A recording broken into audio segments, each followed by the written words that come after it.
Do you ever feel like you're stuck in the cycle of financial mediocrity? Do you work hard, but your income doesn't seem to reflect your wealth? Or maybe you've got a raise or promotion and you feel the urge to upgrade your lifestyle. By the end of this video, you will have a better understanding of how to take control of your finances and make better decisions for your future and hopefully escape the rat race or the matrix.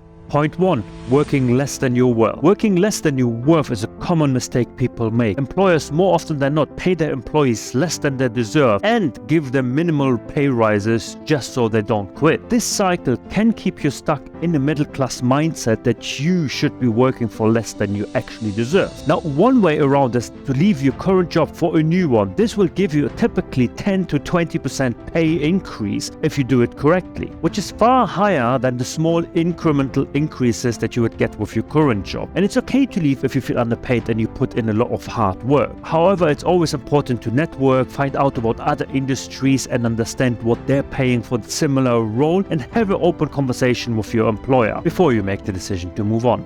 Point number 2, buying more than you can afford. Buying more than you can afford is another mistake people make. When you get a promotion or a bonus, you might feel tempted to go and upgrade your current car or even your house. However, upgrading your car to a car that you can't afford is the #1 wealth killer. Now, banks will always lend you more than you can realistically afford to pay back, and you shouldn't fall for their trap. A good rule of thumb is not paying more than 15% of your annual income on a car. And the same applies for a house. Here, however, the rule is anywhere between 28 to 30%. Anything above that percentage, you're better off to just focus your energy on something else. For example, building your savings up. Don't feel pressure to keep up with your neighbors, the Johnsons, or anyone else, which will lead to you making poor financial decisions. Number 3, the importance of diversifying your income. Now, if there's one thing that I have learned over the past couple of years, is relying on a single source of income is extremely risky. With the pandemic leading to hundreds of thousands of people and if not millions being made redundant and losing their source of income, should really have taught us to diversify our income portfolio. With one source of income, you're just one incident away to lose your complete cash flow. Unfortunately, many people fall into the trap to put their entire financial well-being and trust into the hands of their employers. To break free from this cycle, it's extremely important to diversify your income. This can involve taking up a number of things: a second job, for example, starting a side hustle, an online business, investing in assets or stocks. If you want to know about other income streams, you might enjoy my video about 7 side hustles or 7 passive income ideas. Go and check them out. And by doing so, you can gain more financial power and avoid the slippery slope of solely depending and trusting